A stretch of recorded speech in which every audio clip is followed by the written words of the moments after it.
But we're going to bring on Robert Evans Jr. here in just a moment to talk about Planet X, Nibiru, the Destroyer, it's got a million names. The name here is Late Night in the Midlands. I'm Michael Vera with Rascala, who is, he's going to co-host with me now, I guess. So the call-in numbers, 803-317-2264. Let's bring good old Robert in with us and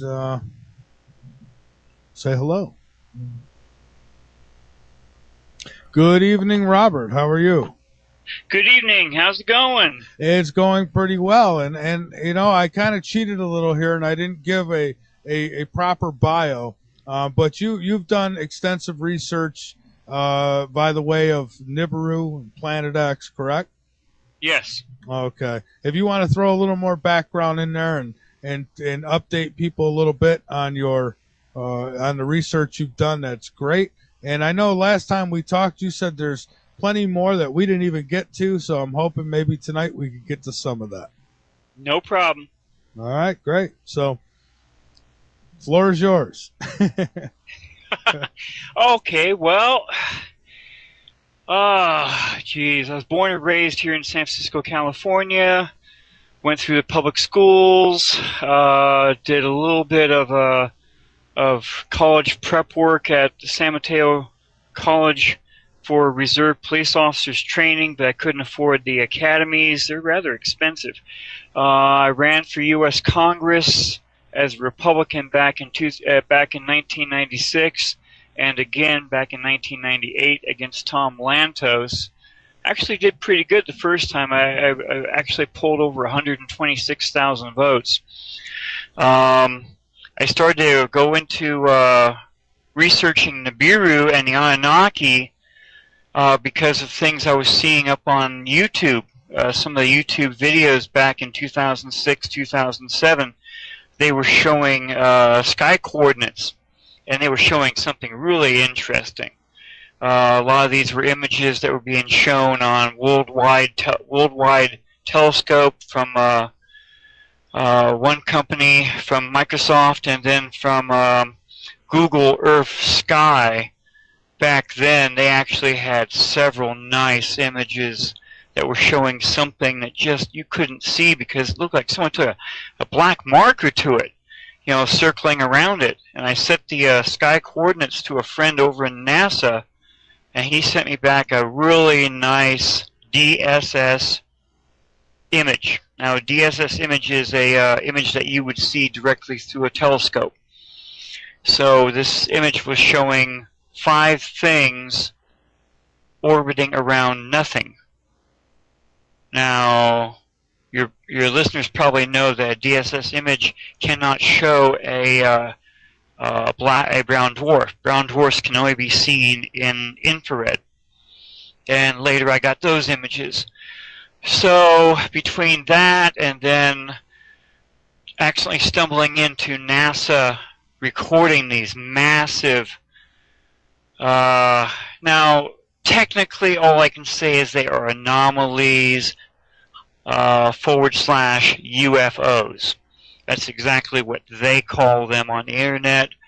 I can call them what I want, and I can call them that they're actually massive motherships coming into our system. NASA has been recording these things and other things since 1998 with their SOHO satellite, which is 4 times the distance away from the Earth of the Moon. So 4 times the distance of the Moon to the Earth's out there in a Lagrange point. These are multi-million-dollar or billion-dollar camera systems. They're not like what you or I would carry in our hand and look up in the sky. Oh, that's a nice white object. That's a UFO. No, these are very good images. And NASA has been cleaning up all the glitches on SOHO up until 2012.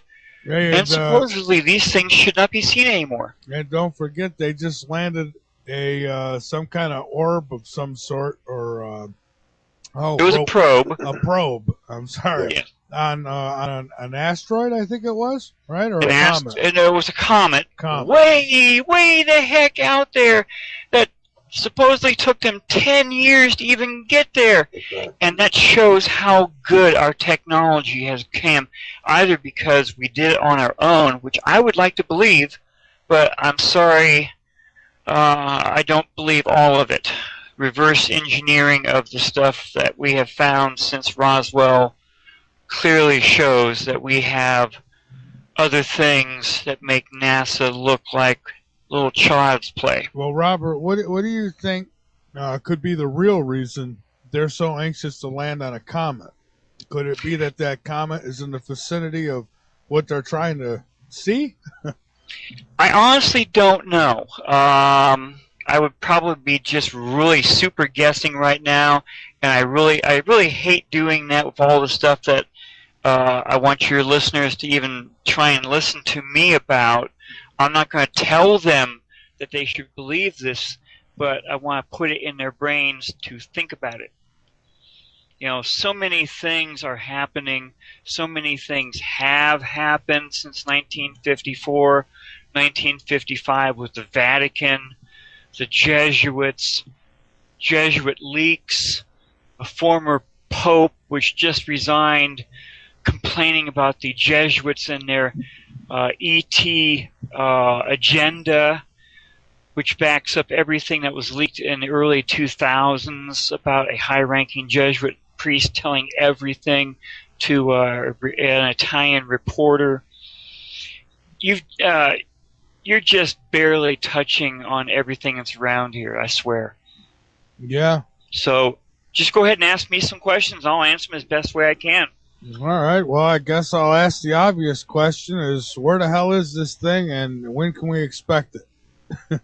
Okay, the thing I think you're talking about is Nibiru. That's correct. Nibiru orbits around a brown dwarf, which is a companion to our sun. Most star systems have a binary, which means you have two suns of almost the same size. Our sun has at least one brown dwarf, which has up to 7 planets orbiting around it. Nibiru has always been called the planet of the crossing.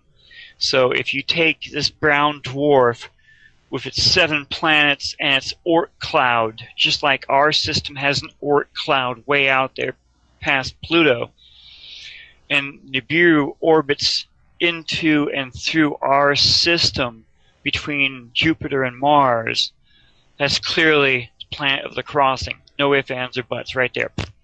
My opinion, I could be speculating, and a lot of people want me to say, hey, I'm speculating. I don't really know. I've just been researching the holy heck out of this stuff for years, between when was the last time it was here, how it orbits around our system. If any of your listeners can go to YouTube, they can call up Nemesis, Nemesis, our sun's evil twin, and it pops up. It's like a 45-minute video, and it clearly describes everything about how a brown dwarf and its system is much larger than our system, and it orbits around our system. Well, how do we know? How do we know any of these people who put out videos or any of that stuff? How do we know that they're right? Well, the people that are in that video are all well-known scientists. The photographs I have showing the brown dwarf and its 5 inner planets was leaked directly from NASA back during 2007, 2008 from the South Pole Telescope. And supposedly that was on its orbit as the whole thing was orbiting around. See, Nibiru, okay, Dr. Robert S. Harrington used to work for the Naval Institute back there in Washington, D.C. Supposedly, NASA gave him and several other scientists their own groups, and they were to look into this stuff. because NASA accidentally, on its first try in 1983, found something of a very massive heat signature out beyond Pluto. They said it was between 4 to 8 times the size of our planet, and blah, blah, blah, blah, blah, blah. And they jumped the gun and they called a news conference. Then 3 days later, they retracted it, saying these guys didn't know what they meant. Blah, blah, blah. Don't listen to them. Well, Dr. Robert Harrington found out enough between 83 and I think 92. And just like in the movie 2012, when the guy from the Louvre is accidentally taken out because he was going to file a news conference, Robert Harrington was about ready to do the exact same thing. Well, you know, Robert, we see that in a lot of situations. Look at the woman who was in charge of the records in Hawaii. How, you know, it's kind of funny how she goes down in an airplane and gets wiped out when she knew the truth about Obama. Yeah, I've heard different tiny. There's a whole list of famous astronomers who supposedly have been looking into this thing since way back in the 50s, 40s, 60s, 70s. And anytime they started to get really super close, they accidentally died.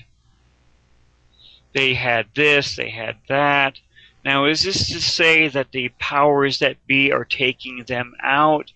I don't know. The powers that be are dark powers, let me tell you that. Well, yes. I mean, President Truman, back towards the end of World War II and into the last part of his presidency, for one reason or another, he created Majestic 12, a very secret group that would handle anything dealing with aliens or flying saucers. Now, when President Eisenhower met with 3 alien races in 1954. Now, this has been reported on several different sites. He also had his spiritual advisor, which was then the Bishop of Los Angeles, Francis McIntyre. He had him there at the same time. And Francis McIntyre was so scared after what he saw for 2 days, he refused to be sworn that he would never talk to anyone about this, even God. Bad mistake. He raced all the way over to Rome, told Pope Pius XII that, hey, Pope, look what just happened. They actually had 2 alien races living here on the earth that you couldn't tell from anyone walking down the street. And Pope Pius put an archbishop over him and made a joint venture between the United States and the Vatican. And he actually met with the Anunnaki themselves, just like Eisenhower did in early 55. Pope Pius described them as being a warrior race. Now, what he meant by that, I have no idea, but, I mean, if I were to meet, like, say, the ancient Romans, and they've got shields, and the way they talk, the way they act, they were clearly a warrior race, or any of the other beings that lived way back then. So, you know, we've got this stuff, and if you just had to take that on one hand, all right, it's all BS, someone just makes this up. But then this poor guy that actually went there to the same meetings, I think his name was Gerald Light. He actually, after signing everything, swearing this, and that, and he got back home, he wrote to a friend of his. And his letter still exists. His friend died years ago, from what I understand. His wife found it. And I have a copy of that up on my webpage, which is www.starshipsaroundthesun.com. It's right there on my front page where you can actually read it. And this guy just goes into stuff that was not in any book, movie, or story at that time. he talked about the dematerialization of solid objects, and this hand-picked Western team of just the highest scientists that Eisenhower could get. They all looked like they had their jaw on the floor because they'd never seen anything like that. And that never showed up in any story until Star Trek. Well, 10 years later. Well, yeah, I need to still see that. You know, I've looked for it a few times online, and I end up with some garbage that somebody, title's wrong. But if this thing is, if Nibiru, if Planet X, whatever you guys want to call it, anybody, there's so many names for it. If this thing is there is. If it's in our solar system, and I mean it's close enough where it's going to affect us soon. Like I've had many who've told me it's out somewhere in between Jupiter and Saturn and out that way. And I'm thinking if it gets anywhere close, even to where, say, Jupiter is from us, then we would be able to see it because the sunlight, it would then, catch light, just like Jupiter Exactly. And that is where there's a small problem. All of the ancient documents all said that the people could see a massive red thing in the skies. They could see it. It actually filled the skies from horizon to about halfway up in the skies. Now, if Nibiru is 4 times the size to 8 times the size of our planet, which would make it roughly around the size of Jupiter, that wouldn't do that. Okay? Any of your listeners would say... Well, Jupiter, I think, is about, isn't it like 100 times or more? Rascal, how many Earths can you fit in Jupiter? I think it's in the thousands. I thought it was 100 or 1,000. I can't remember. I'm going to guess probably about 1,000. Yes, so, but the people back and the dates are firmly locked in. The last time it came here was between 1600 BCE and 1558 BCE. It was seen for 9 to 10 days in the Earth's skies over Egypt during the Exodus. The Exodus of the Hebrews from Egypt with whatever persons the Bible says it was Moses. The ancient Egyptian version from Ippawar says it was a priest prince from the inner courtyard of Pharaoh who led the slaves and evildoers out of Egypt while all this stuff was happening. And in his account, he describes exactly what's in the Bible. Exactly. Except for all the stones coming down. They destroyed the palace of Pharaoh, which was a Hyksos pharaoh, not an Egyptian pharaoh. The Hyksos ruled Upper Egypt between the 12th dynasty and the end of the 17th Egyptian dynasty. What if these pyramids actually were designed for certain selected people to survive the apocalypse? What if these were like the underground bunkers our governments are doing now? What if it's something like that? It's hard to say. A lot of scientists have been saying that the pyramids were actually some kind of a power source. Reading Lost Book of Enki by Sitchin, they never mention it in there, but they do mention that these hills were made there in Egypt. They called them hills in the books in the Lost Book of Enki by Sitchin. Now, in the stories from ancient astronauts, there was one show a while back where this one gentleman, he found out that a pyramid shape actually gives off a form of energy that kind of looks pointing skywards. I'm sorry. Go ahead. Oh no, we're good. Well, I was going to say something. Oh, okay. Rascal was going to say something. Go ahead. I was going to share something with you. I've done some research on the pyramids because I was It intrigues me because I touched a pyramid as a child. I was born in Cairo. I was born in Egypt, and my dad took me out to see the pyramids, and I touched it, and I got a very, very strange feeling. And it was unique because my dad touched it and didn't feel it, but I touched it, and it wasn't my imagination. There was a unique energy there, and so I've done some research on them, and I've found that, according to one of the documentaries that I read and watched, they did generate electricity. We found exactly. that the Nile was actually much, much closer to the pyramids than it is now. That over Yes. the centuries it has moved away.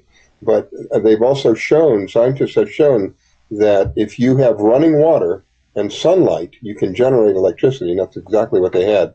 They had running water, sunlight, and then they had probes. If you look at the diagrams of the pyramids, you'll see that the pyramids go down underground as well. Yes. That portion that went underground had something to do with the generation of electricity. Along with that, it also generated a frequency that would give people, generally speaking, a euphoric feeling. And from what I understand, this feeling or this resonance that went out was over a span of over 40 or 50 miles. So anybody who lived within 40 or 50 miles of the Great Pyramids always had this euphoric feeling. It was almost like being on drugs. Well, you didn't need to be on drugs because your body can manufacture that drug, and through this resonance, your body is manufacturing that drug. Yeah, understood. Yeah. Now, what happened during Ipuwer's account was very clear. It was the Egyptian account. He was a highly trained Egyptian scribe. And what he did was he wrote down everything he was told and what he heard. Everything was happening just like as you heard in the Bible. You had the fire from the sky, you had this, you had that, and the same accounts were being told by Ipuwer. Ipuwer also said that as they were leaving Egypt, ash was falling down on them. Okay, so it took 7 days. So Nibiru was in the sky between 9 to 10 days. So it took them 7 days once they were allowed to leave to walk a certain. Actually, since you were born over there, maybe I know I gave Michael a copy of the account from Ipuwer, and he says certain ancient names. And no one has ever gotten back to me saying, I know that place. But anyway, ash was falling on them. They said the ground was heaving left and right.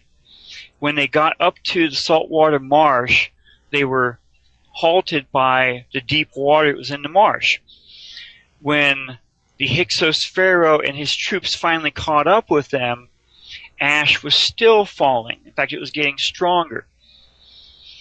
The only volcano I could research that even had any problems back then was the ancient island of Thera. Now it's called Santorini.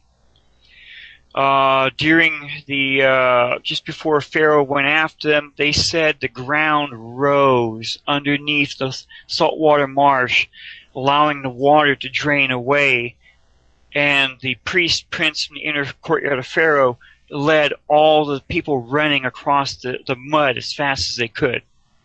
But a hind-end group stayed behind, and when Pharaoh and his army went after them, they had a very mixed battle right there. Ipuwer's account said they were being slaughtered left and right. Then they were all paused, because as all this was happening, they're hearing the sound of 10,000 trumpets in their ears. Massive sound. But a truly massive sound, a massive roar, even knocked that out of the air. That was Thera exploding. Because not long after that, a massive tsunami came in and ripped up rocks from the water and killed Pharaoh and washed away the Egyptian the chariots and stuff. Now, anyone that's done any research, the chariots were found on the Red Sea bottom about 25 years ago. They're all gold lined, and they date to almost exactly the end of the 17th dynasty, which was when all this happened. Akhmos I became the first Egyptian pharaoh to reunite Upper and Lower Egypt, and after a certain point in time, he created a stela. A stela is a huge stone or granite type block, and it describes everything that Akhmos I had to repair.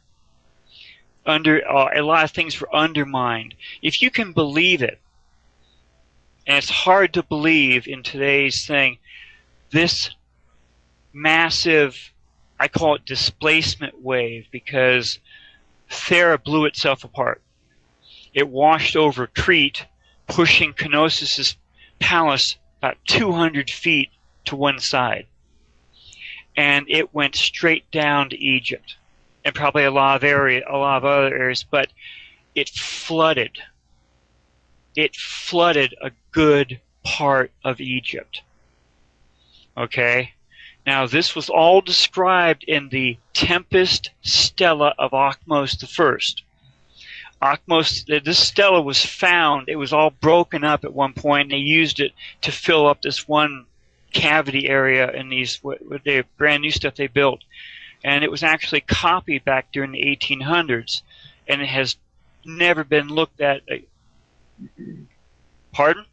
Oh, no, I'm sorry. I was clearing my throat. Go ahead. So, in the lost book, in the Tempest Stela of Akhmos I, in Egyptian hieroglyphics, not a translation, but in the hieroglyphics, which are very easy. If you know Egyptian, you can clearly have it translated. He says all this stuff was damaged, blah, blah, blah.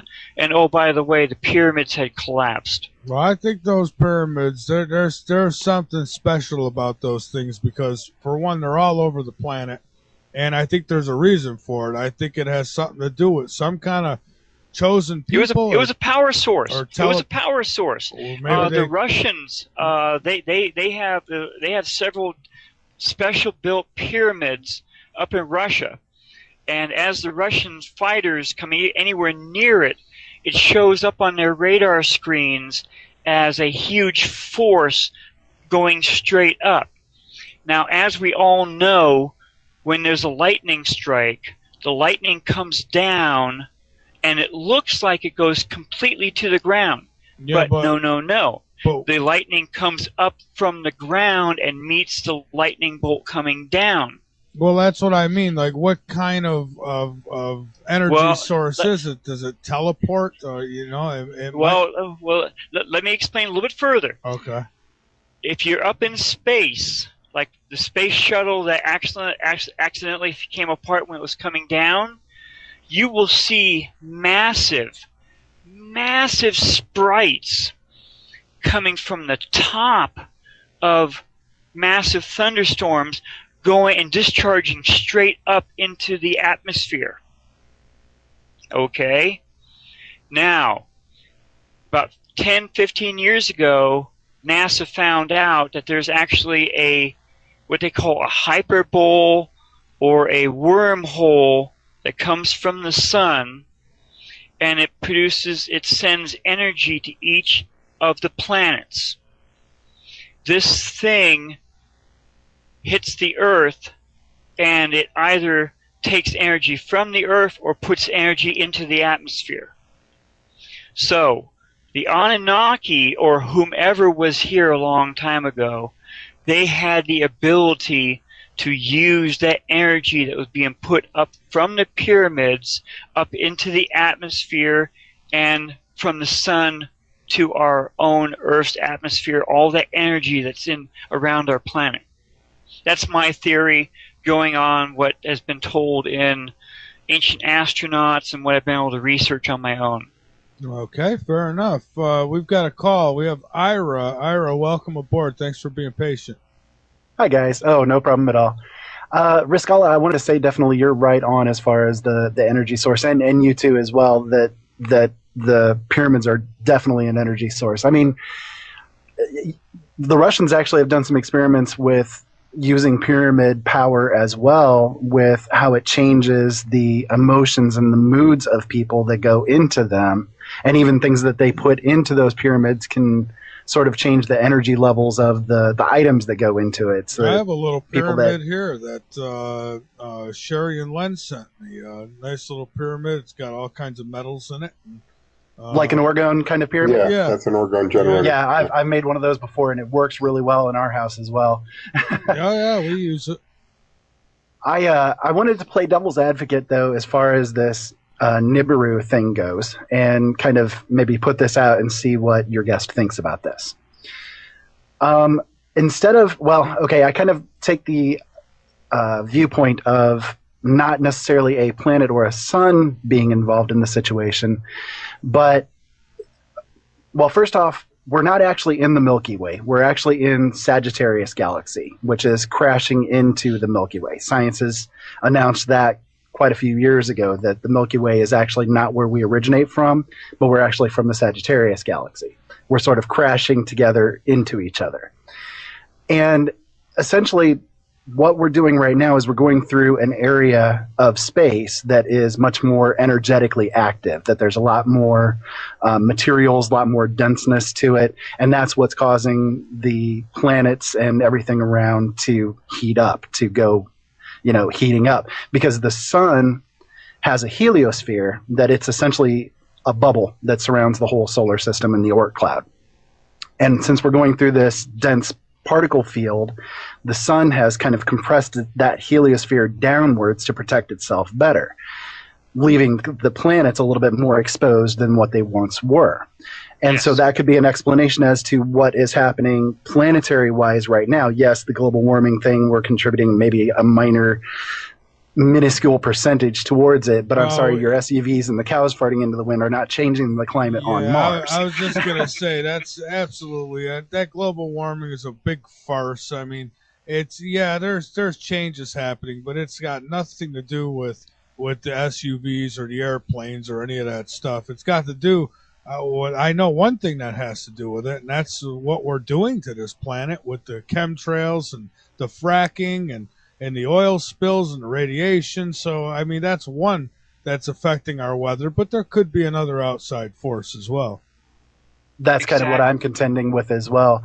And that as far as the Nibiru information is concerned, since we are in an active galaxy, essentially, is it possible that perhaps a rogue planetoid at some point did pass through the solar system, and that's the things that were recorded in those previous events, but that it's not actually a second sun that's happening to us or anything like that, but that we're going through this dense place in the galaxy or in the universe, essentially. I kind of wanted to get your feedback on all of that and see what you think of it. Well, the interesting part on this is that going back to ancient history, two suns have been seen in the sky several different times. Ancient Ipuwer, he called this thing the Destroyer. And nowhere else is the Destroyer being mentioned except in relation to something that was being seen in the skies over the planet. Solon, which was part of Plato knew him. He went to ancient Egypt and he talked to the ancient Egyptian priests, and they said he was just nothing more than a little child. He didn't know any of the ancient history, and they clearly told him that the Destroyer had been seen in the Egyptian skies or the Earth skies many times before, and each time there was basically a geological pole shift. Solon made this very clear, where the sun and the moon and the stars had all changed to different positions all three times. Yeah, that's interesting. Now, the ancient account from Ipuwer also says the same thing, and he clearly says that it was the Hebrews.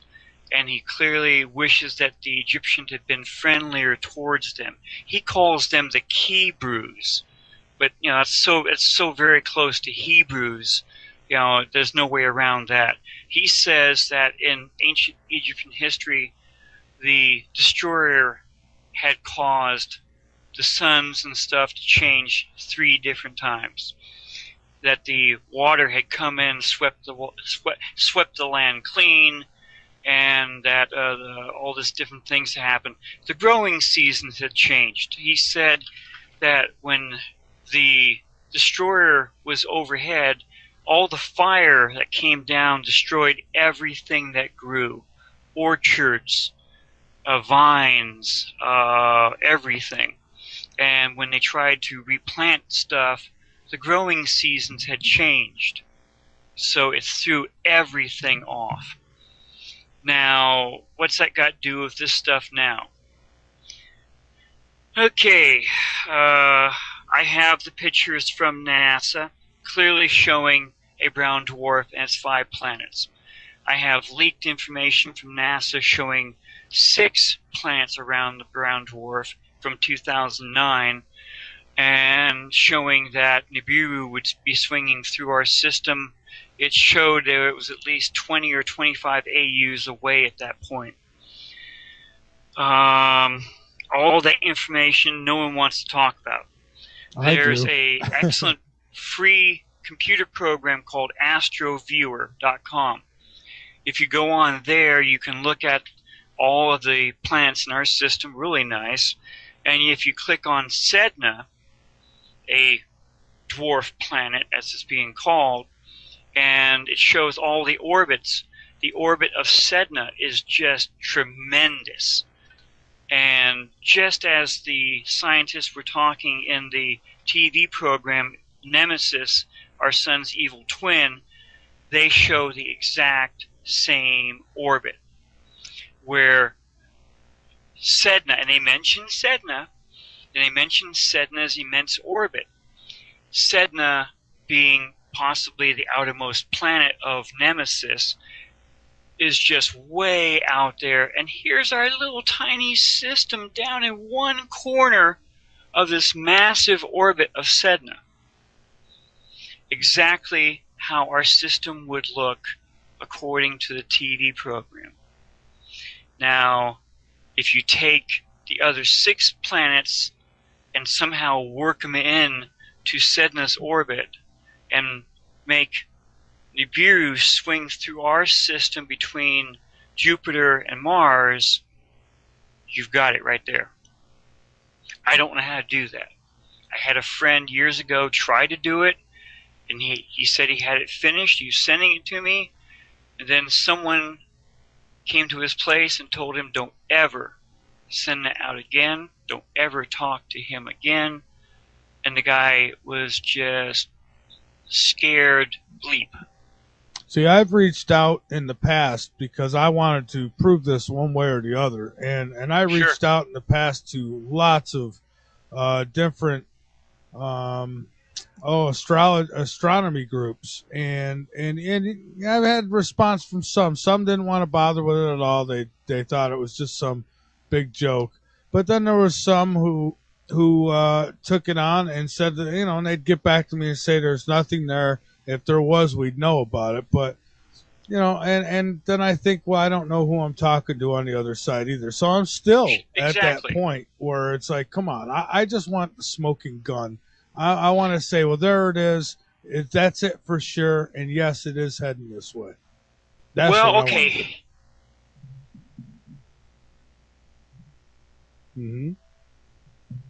Started writing about how the warlords back around 1600 BC were fighting amongst themselves. He said that something showed up in their skies, causing forest fires and different things around China, and 3 gods came down and allied themselves with one warlord. And to make the other warlords play down, they caused sand to fall from the skies for almost 10 days. Massive heat, massive cold, and all this other stuff, and all the warlords, they were laying on their bellies, okay? That was his account. That goes from about 1600 BC. If you go even further back, you have Emperor Yahoo, Yahou.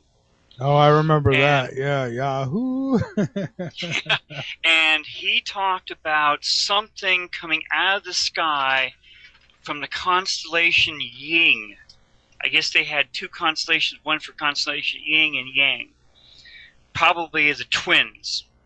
And this thing caused massive forest fires, massive heat, massive cold, and the oceans topped the high mountains of China, just like in the movie 2012.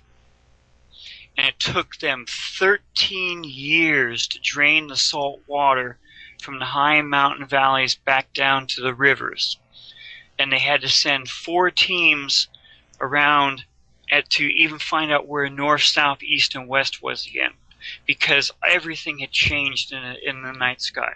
See, and we assume that back then that they didn't have, exactly what's probably going on now. Well, not probably, but what is going on here, like geoengineering and such. And I hear about sand coming out of the sky and things like that, and I wonder, could that have been, ancient chemtrailers or things of that nature? No, it was probably the dust that was picked up from Egypt and was being dumped over on China at the same time.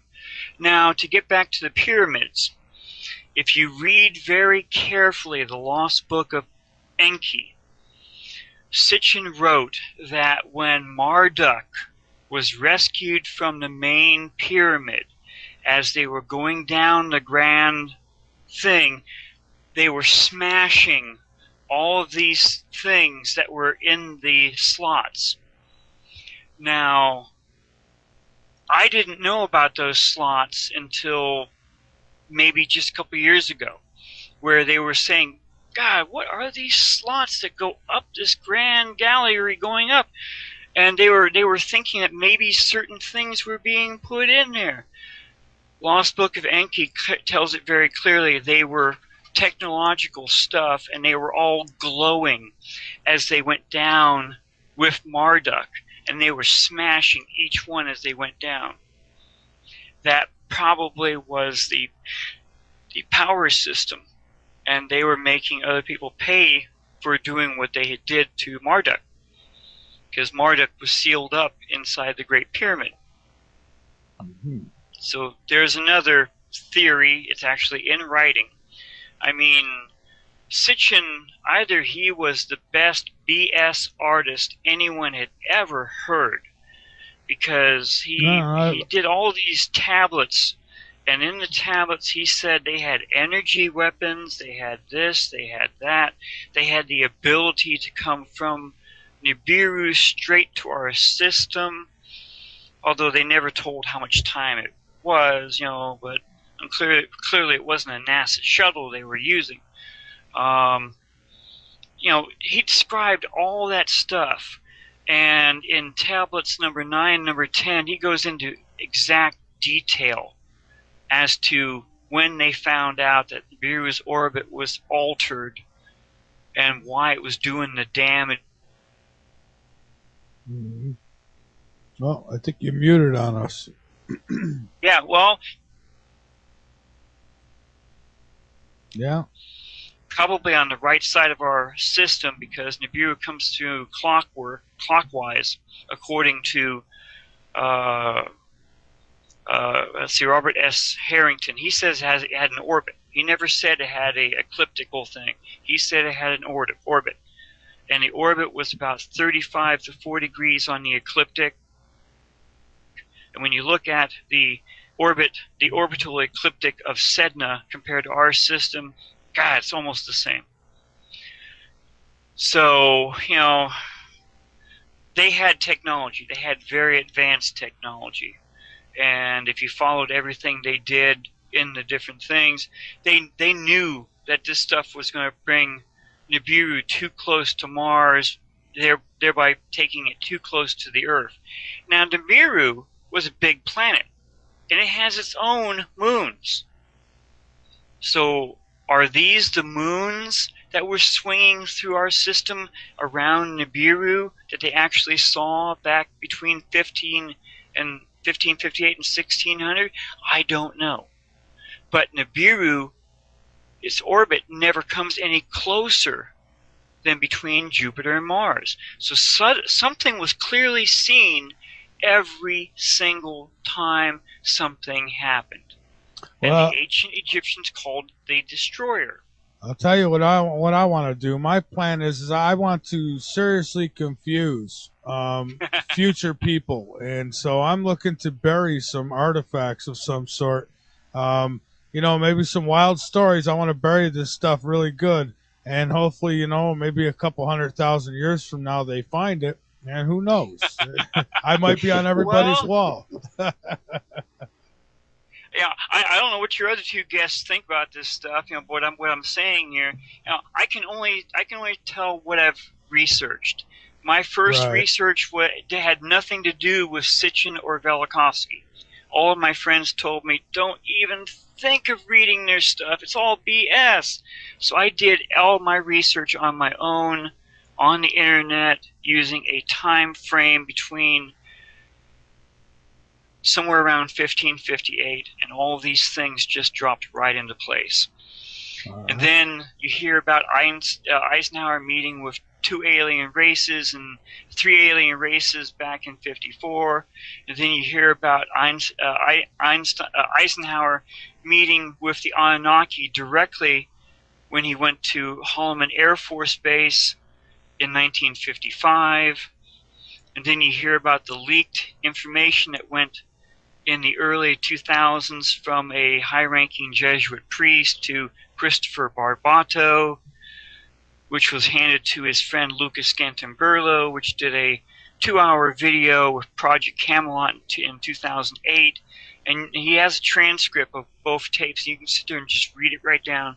Yes, they knew about Nibiru. Yes, they knew about the brown dwarf star. Yes, they knew about the Anunnaki. They actually met with the Anunnaki. And then you got our former Pope blasting away on German radio saying that the Jesuits are evil and they have an alien agenda. And that the new Pope is going to possibly be the first person to initiate first contact, because he wants the Vatican to be superior amongst all the other religions. And it's like, okay. And then here in California, several months ago, we had the tarantulas have their mating season. And its mating season was 2 months in advance than it had ever been done before. They couldn't figure out why the tarantulas were going to go mate, and it was actually exactly 2 months in advance. And then recently, our weather guys out here are saying all the stuff coming across the Pacific is also, again, 2 months in advance. So I'm saying, whoa, hold on here a second. What's changing our seasons all of a sudden, if there is a change? Well, now that can be associated. I don't want to be, I'm not trying to play devil's advocate, but sure. I mean, that some of that could be associated with the weather modification that they've done here. That, I mean, they might have knocked it out of whack. We got psychos in charge, but I mean, exactly. That could be exactly. But the ETs have also intervened this time. They didn't do that last time between 1558 and 1600.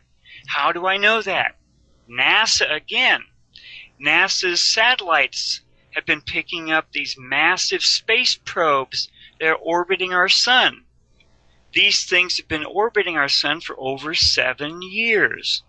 Now, when you put that into the fact that we have an electrical solar system that's at one level, a level of charge, and if you take the idea of a brown dwarf which has its own system orbiting around our system, so now it's gotten too close to our sun, so our sun now is interacting between it and the brown dwarf, Nemesis, and it's also interacting between the planet Nibiru, which is coming through our system. So they're dancing. So you have, you have a large, there's a large interaction there that's causing the highest recorded volcanic activity in human history. Can I toss something in here as well? Absolutely. Yeah, go ahead. Okay. Just recently, I ran across information actually that the Inuit in Alaska have noticed that the time that the sun is in the sky is different than it ever has been. Yeah. The sun is setting in a different location than what it should be, and that it's rising in the spot that it should be, but it's setting in a different spot than it should be. And each year it kind of is at a different degree than what it should. Yeah. If it was the precession of the equinox, for instance, the sun would rise in a different area. But what they're noticing is that it's rising in the same area, but setting far off in the distance of what it should be. I've been reading about that too. I've been following them. Yeah, I read there was a woman who said, an old woman who said that, the sun would always set right behind her barn or something like that, and it don't no more. And so, I didn't know how much to put into that, but I guess it's something that could certainly be researched. And right. I mean, if you think about the precession of the equinox, it's going to happen that way, that the sun is going to set in a different spot each day. Granted, it's by one thousandth of a degree each day, but that it should also rise in that one thousandth of a degree as well. And what they're noticing is that it's actually quickly changing, like radically quickly changing, and that it's still rising in the same area. That shows that something is going on that's different than this precession idea. And the Inuit, they know, going back out God knows how long, where it sets, where it rises all around the year. So right. if it's changed, they know it. And what they've also I'm sorry, go ahead. No, I was just going to say they've also noticed that the way that the wind blows across the snow shifts it as well. Like normally the snow would be going from north to south, and what they're noticing now is that it's east to west. So it's changing the way that the snow drifts are laying across the ground.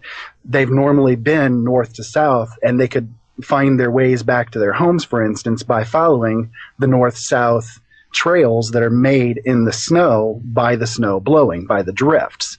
And Sure. now they've had to change things because it's actually going east to west. And they've said that they've noticed that much of their weather has changed there because the weather is now coming from the east instead of from the north. And it's much worse because from the east it's getting much more of a turbulence going on.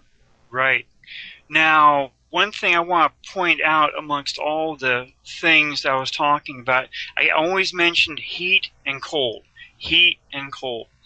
Have either of you two, or all three of you, have either of you ever read the Colburn? I have, yes. Hardback version. I have, yes. I've read parts of it. I haven't read it all though. I read the parts that persist that contain, about this destroyer. Okay. Now, the destroyer is mentioned several times around inside the Colburn. The Colburn has various different accounts. One of the accounts was, which actually matches exactly where Lost Book of Enki ended, where Enki went beyond the orders of Enlil and was not supposed to tell anyone about what was the flood that was going to be coming up. He went to Zarathustra, which was the other name for Noah. And the account that's in the Colburn talks about this one person having a dream, which he thought he heard through the reeds of his house, telling him to build an ark, and gave him exact dimensions. And the ark was built exactly the way it was told. And he describes exactly how it was actually 3 decks. It was all in a flat, long, same cubits as mentioned in the Bible. And it was 3 decks. The decks were split in right down the center, so it had 6 decks. And on each deck there was a water cistern that was lined inside and out with tar. There were the cisterns. Now, anyone that's ever tried to drink water from cisterns full of tar, you know you can't do it. So, just like in the Book of Enki, they were ballast tanks. He also mentions exactly who went on the Ark. And there must have been close to 100 people that were on board that Ark, according to the account put in the Colburn. And they said that at the point when they knew it was going to happen, they saw the destroyer show up in the skies. Everything shifted. Stars shifted, moon, sun shifted, and then came the wave. Now, if you follow the Lost Book of Enki, the Ark actually submerged. So it was below the water, so it wasn't being battered by riding on top. But at some point, the Ark had to surface. Then they said they actually went through a immense time of heat and immense time of cold, which was being felt even inside the Ark. Now, as I grew up in the 60s and 70s, I kept hearing about people going up on Mount Ararat, and they were looking for the Ark because, spy planes had gone over and they took photographs, and several of these people with their teams actually found the Ark, but their cameras wouldn't work, or they didn't have their cameras, so they drew what they saw. And right in front of you, you have the drawing of the Ark, which will split open, showing 3 decks, and looks and matches the exact account from the Colburn, telling how this thing was built. Now, to get into the heat and cold part, an author years ago, actually 2 authors, they wrote a book. Hold that thought there, Robert, and we'll pick right back up on it. We've got to take our last break here. But then nobody can prove exactly where it came from. So, but it is old. So, just fascinating stuff, Robert. Go ahead. You could pick up where you left off. Sorry about that. No problem at all. The problem that's been put down through all of the ancient accounts is that they have a time of intense cold, hot, intense cold. Now, this one book is called Cataclysm: Compelling Evidence of a Cosmic Catastrophe in 9500 BC. Something happened. Something. I'm sorry. Go ahead. Oh no, no one's talking. I think you're hearing feedback. Okay. Now something happened to the Earth going back about 12,900 plus minus years ago, where it wiped out Clovis man here in North America, wiped out all of the ancient huge animals like saber-toothed tiger, the mastodons, cave bears, and all this other stuff. And several authors, including these guys, D.S. Allen and J.B. Dallaire. Now, in this one book, they stayed away from every part of religion. They stayed away from Zachariah Sitchin, the Russian guy, I can't remember his name right now. And they have a theory, and it's a long book, and it's very super detailed, that something massive with a tremendous gravitational pull came near the Earth, slowed the Earth down to where the Earth actually stopped rotating, did the damage to the Earth, and then as it was leaving, the Earth started rotating again, but the rotation had changed the other way. And that's how they described this massive heat. See, if you slow down the Earth where it's standing completely still, the air around the Earth is still spinning.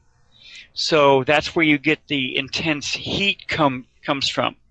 And then as the Earth starts to rotate again, everything suddenly cools down. Okay? Now, that's mentioned several times in the Kolbrin. It's mentioned by Ippawur, and it's mentioned by other things I've read, including Velikovsky. Velikovsky also mentions it. So you've got several different people looking at this from different points of view at different times, and they're all saying this is what happened. These two gentlemen, they also say that the ice ripped off of Antarctica, creating a massive wave from Antarctica all the way up around the planet, up to the Arctic, rebounding all the way back down, rebounding all the way back up, just like in the book Lost Book of Enki, tablets number 9 and number 10. So either Lost Book of Enki was completely BS and he completely followed all these ancient things and no one caught him doing it, or these two guys here are lying with their book, saying that they found what they called tills. This was the junk that was floating around in the world's oceans that was caught between ancient monuments that still stood, was piled into the back of huge caves that were well above sea level back then.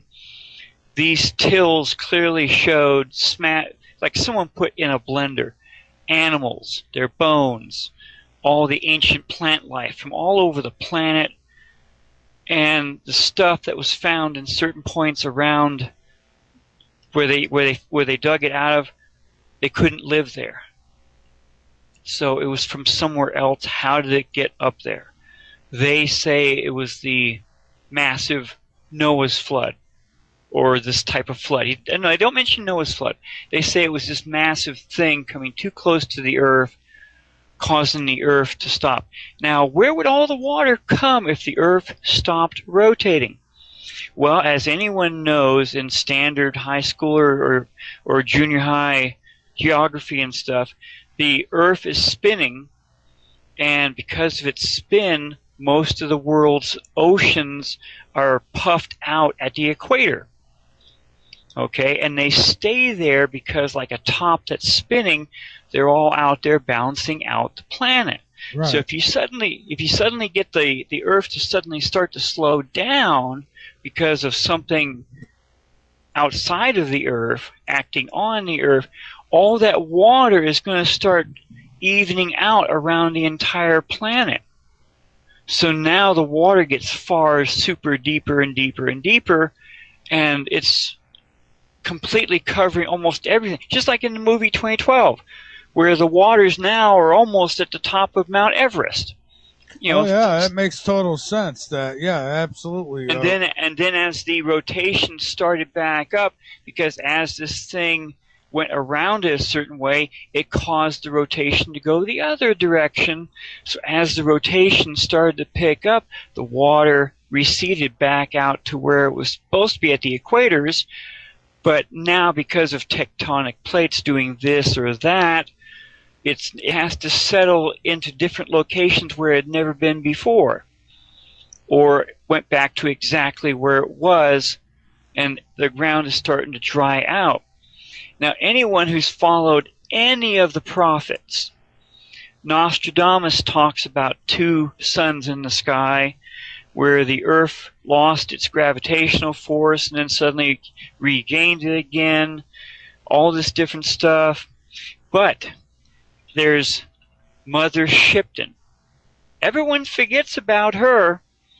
Supposedly, she wrote all her prophecies before she was burned. She was born just before Nostradamus and died just before him again. Now, other people say, oh no, Bob, you're telling us all a bunch of junk. This other guy from the 1600s did it. Okay, cool. If he actually wrote exactly what Motherships and actually created it all, then he was an extreme prophet. Because at a certain point in her prophecy, she says, for everyone that survives the century through, all of this will happen. And anyone who has researched a geological pole shift or pole shift would understand exactly what she's saying. She's saying that the land that was underneath the oceans is now up above, and everyone has to live on top of what used to be underneath the oceans. The water has shifted to new locations, blah, blah, blah, blah, blah, blah, blah, blah, blah. And then she mentions in there, at a certain point, a silver craft comes to view and spews out men of like unknown. First contact, if you follow the time frame that she has put out. Okay? So we've had a whole bunch of prophecies and stuff. They all came from over 2,000 years ago, and they all supposed to have happened by June 1st, 2013. Not one of the prophecies have come true now. So you can either say they're all BS, or someone has stopped them from happening. Now, there's a doctor that you probably know him, Michael. He's a remote viewer. Courtney Brown. Courtney Brown. Uh-huh. He did a remote viewing thing from 2008 to 2013. In his remote viewing, everyone that was in his team all said that by 2013, June 1st, massive meteorites would have hit the world's oceans, causing massive displacement waves. These displacement waves would have cleaned the Hawaiian Islands. Nothing was left on them. Washington, D.C. was gone. The capital was gone. Sydney, Australia was gone because of all these massive displacement waves. One of the things hit the Indian Ocean, creating a massive wave which washed all the way up to the foothills of Mount Kilimanjaro. That's how massive these waves were. It hasn't happened. Maybe a different time frame it would have happened if you follow Courtney Brown or any of the other time frame type advocates. Everything that should have happened by December 21st, 2012 never happened. But if you go back to the end of the last Aztec world or Mayan world, 5,200 years ago, something did happen. National Geographic made it very clear. They did a show years ago talking about pole shifts. And the first guy, don't believe pole shifts. We went up to Svalbard, Norway, which plays a good part in what I'm about ready to say here. Oh, okay. And it was thousands and thousands of years ago, and it had to have happened very, very, very slowly. And then the scientist that was at the end of the show said, no, no, no. Down here in the Andes, down here in central area down there, they found a glacier that was retreating, and under its bed they found rooted plants. And these rooted plants were the type that grew during a nice sunny season. And these plants were dated back by the carbon dating back to almost exactly 5,200 years ago, right almost to the exact end of the last Mayan Aztec world. Okay, so something did happen back then. Something happened causing a glacier to suddenly start forming on top of nice summer-type plants. So we have that happening right now with this polar vortex thing. If you look at the way that the polar vortex looks right now here in America, it forms the almost exact shape of the previous glacier that was here during the last mini ice age, for instance. And I've been following that. Oh, geez, that thing is swinging through Washington and Oregon, going all the way down to Texas, and it's just something else. Well, okay, cool. That's another point. See, I used a one of those type pins you push into a map.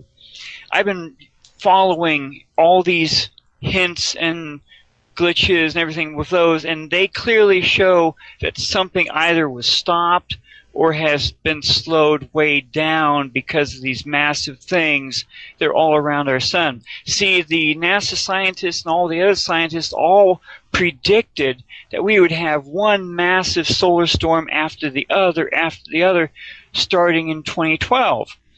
Because this solar season was supposed to have been a massive solar season. Where are all the storms? They're not there. They're all shaking their heads because they don't know what is causing it, supposedly. And that's what leads me to believe that these massive solar probes that have been recorded around our sun for over 7 years, and I've got the images to prove it. You know, just like the massive ships that come into our system on a daily basis. See, what I don't get though is what's the purpose of ET stopping something like Nibiru from happening to us or something along that, but then at the same time allowing something like Fukushima to happen. And that's where I get stuck with that. You know, our sun controls, believe it or not, our earthquakes, tectonic movements, controls the volcanic activity on our planet. It controls a lot more than no one wants to tell us it does. And that's why in my opinion, and these things are massive, as I sent you some of the images last time I was on your show, you know, so you can actually look at these things. These things are close to our sun. They look like they have shields around them, and they're massive. They're controlling our sun's output. It's interaction between all of the things I said are coming through, and they're trying to make it not as bad as it did during the last visit. Because back then, a lot of the civilizations were just washed away. The Aztecs and the Mayans, they had to run to the top of their mountains to not be washed away by the sudden rise of ocean water. But if the sun don't kill you, then the chemtrails and the pollution in our oceans will. The chemtrails are a different thing, and I thought I went over that last. Probably I didn't. Well, no, the chemtrails started way back when. I have a lab report. I never sent it to you. A lab report from 2006, 2007. This lab report worked with samples that were taken from Italy and from Texas. And I have the lab report, and it's very clear, multiple pages, and their hypothesis on this was that the stuff they were picking up was all created. Oh, yeah. It was not natural. It was all created, and it would cause what they called more gallons. It caused a lot more than that. More gallons, it's killing plant life, it's nanobots we're learning are in some of these chemtrails and that, okay yeah. Now go back to the late 70s. The Georgia Guidestones were made by someone from a Rosicrucian type thing. What's on the Georgia Guidestones? On 3 massive stones in every language known around the planet. Well, now hold on. There's a basic 10 commandments saying don't do this, don't do that, don't do this, don't do that, and never allow the population to go above 500 million again. Well, I'll tell you something. Last time I had mentioned the Japanese language, and you weren't sure if that was on there or not, and I had double-checked it, and the Japanese language is not on the Georgia Guidestone. So that leads me to wonder if they knew that this Fukushima thing maybe was going to wipe them out. I don't know. Okay, now go ahead further in time. All the FEMA camps were built around the United States and into southern Canada.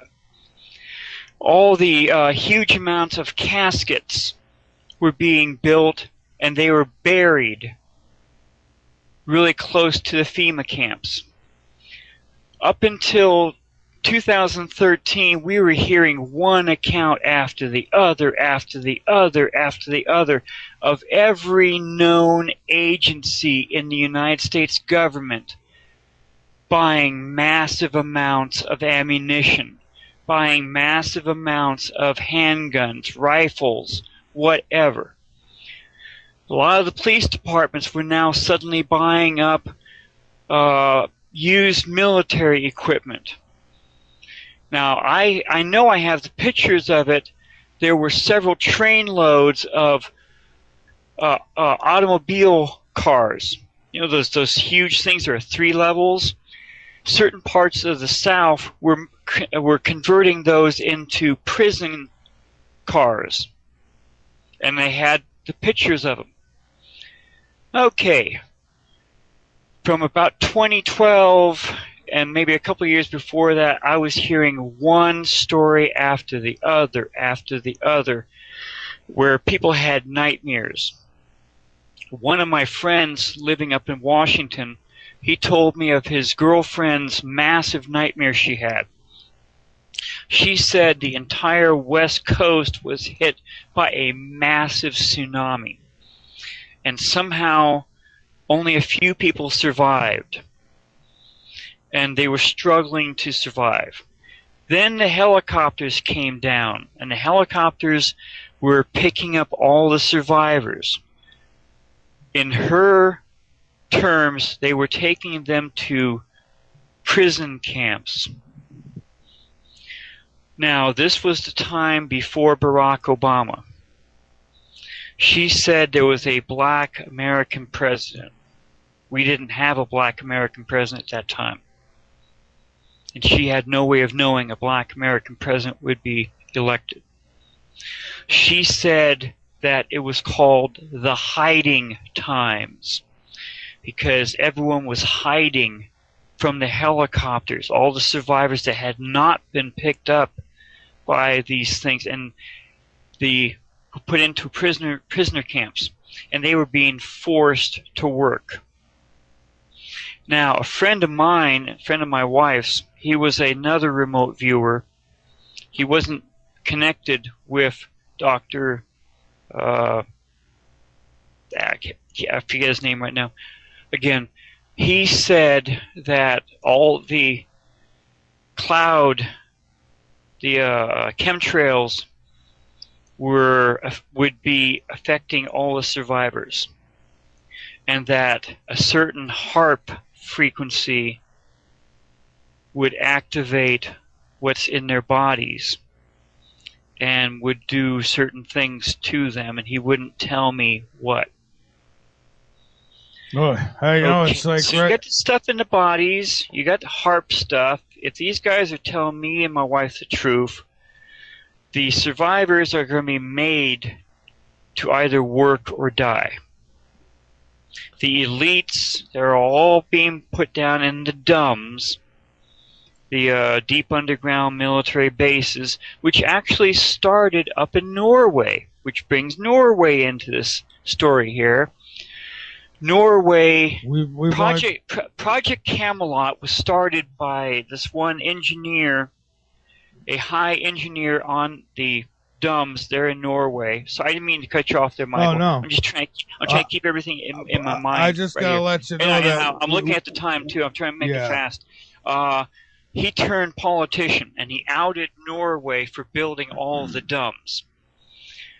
Deep underground military bases. The elite will go into all those bases, and the other people have to survive on their own because Nibiru was coming. Okay? Mm-hmm. He said it even back then.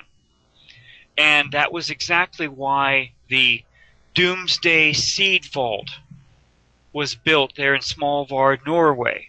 Because if you remember going back to 1558 to 1600, fire from the sky burned everything that grew, wiping everything out that grew, and then the seasons changed.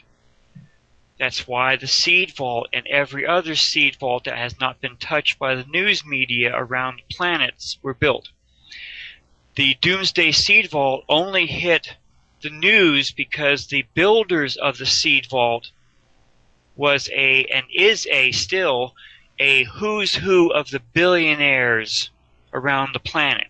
Just like the billionaires who bought their ARC tickets in movie 2012, they're from Rockefeller Bill Gates all the way down.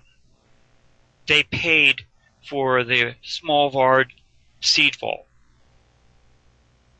See, all these little things and other things, one pin after the other, following something that's supposed to be happening.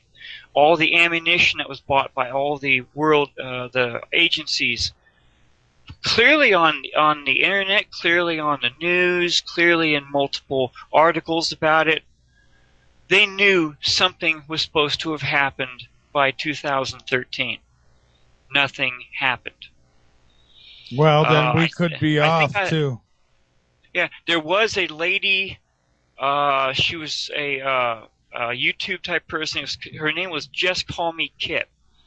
She did a radio show back in 2012 where she was following all of the federal contracts. The federal contracts were pulling everything away from all of our coastlines. We are out of time, Robert. So I'm sorry about that. Yeah. Oh, it's quite all right. We are going to have to do some more shows. That's all there is to it. So I appreciate you putting up with the rush here, but yeah, we're out of time. So anything you want to get out there in the last minute, please go ahead and do it quickly. Keep your eyes and ears open. Follow your news media type stuff. Listen to what they're saying about this thing is happening too soon. This thing is happening too soon. You know, little hints are being dropped. They're being leaked all over the place. The Freemasons, the Rosicrucians, that's a bloodline. No ifs, ands, or buts to me. The Grail, the Holy Grail was a bloodline from the Anunnaki on down. All right, Robert. Well, hey, thank you so much for joining me tonight. We're going to have to do this again real soon. Rascala, thank you as well. I appreciate you guys, and have a great weekend. Good night. Thank you. All right. Good night. Good night. Bye-bye. All right, everybody. That does it for us for this week of Late Night in the Midlands.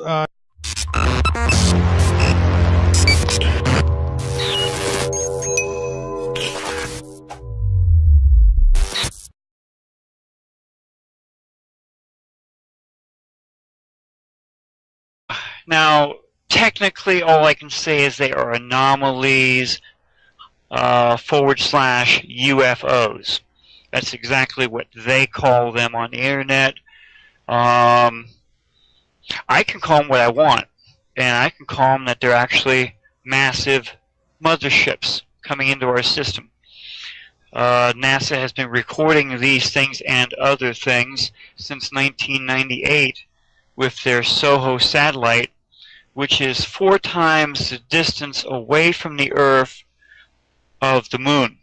So 4 times the distance of the Moon to the Earth's out there in a Lagrange point. These are multi-million-dollar or billion-dollar camera systems.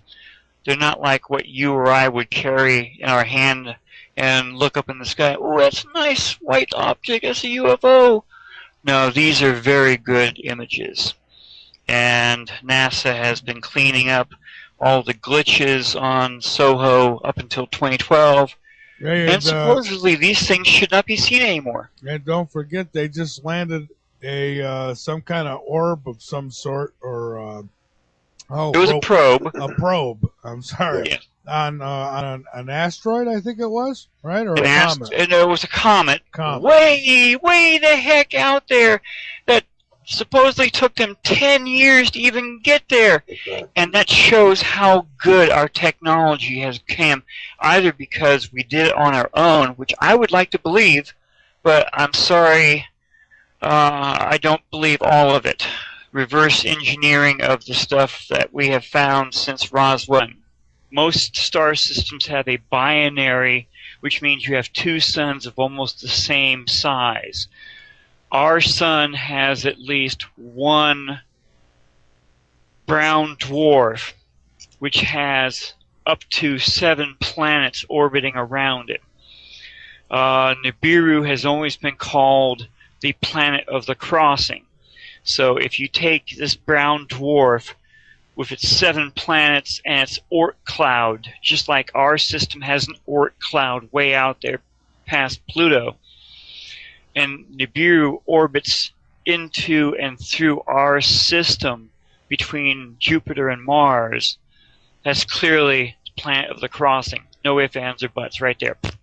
My opinion, I could be speculating, and a lot of people want me to say, hey, I'm speculating. I don't really know.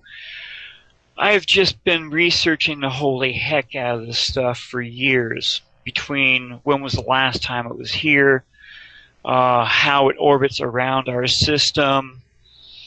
If any of your listeners can go to YouTube, they can call up Nemesis, Nemesis, our sun's evil twin, and it pops up. It's like a 45-minute video, and it clearly describes everything about how a brown dwarf and its system is much larger than our system, and it orbits around our system. Well, how do we know? How do we know any of these people who put out? Well, clearly shows that we have other things that make NASA look like little child's play. Well, Robert, what do you think could be the real reason they're so anxious to land on a comet? Could it be that that comet is in the vicinity of what they're trying to see? I honestly don't know. I would probably be just really super guessing right now, and I really hate doing that with all the stuff that I want your listeners to even try and listen to me about. I'm not going to tell them that they should believe this, but I want to put it in their brains to think about it. You know, so many things are happening. So many things have happened since 1954, 1955 with the Vatican, the Jesuits, Jesuit leaks, a former pope which just resigned, complaining about the Jesuits and their ET agenda, which backs up everything that was leaked in the early 2000s about a high-ranking Jesuit priest telling everything to an Italian reporter.